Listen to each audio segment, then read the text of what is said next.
Understanding and knowing freedom is important because it plays as a big part of our transcendence.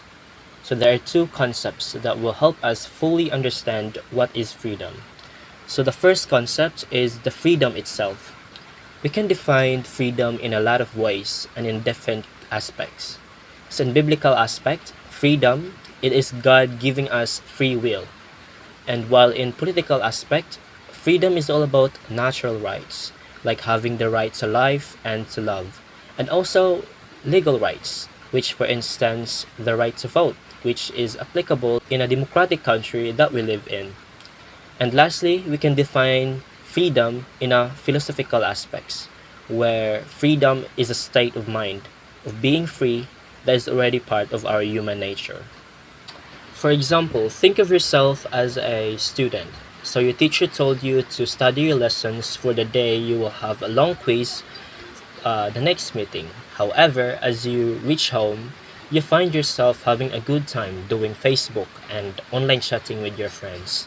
So using your freedom, you can either choose to follow your teacher's advice to study or continue doing the thing which you find enjoyable.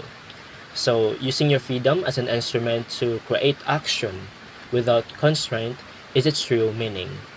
So the next concept is free will.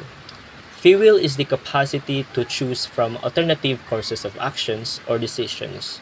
So basically means free will is the freedom to choose or the ability to choose different courses of actions without restrictions or hindrance according to our moral reasoning.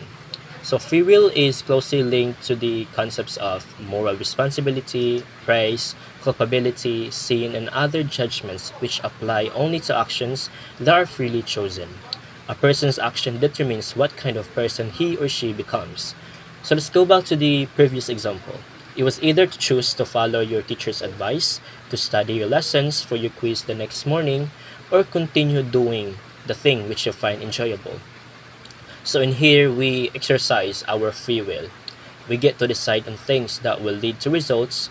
It's either good or bad, beneficial or not. So we are free to choose between studying or scrolling through social media, and only our moral reasoning will guide our decision, as our actions and choices will reflect on us.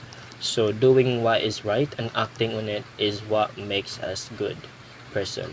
So if you choose studying instead of scrolling through social media, surely you will pass the test. But doing what is wrong or choosing scrolling through social media instead of studying will surely leave a negative impression or effects on you.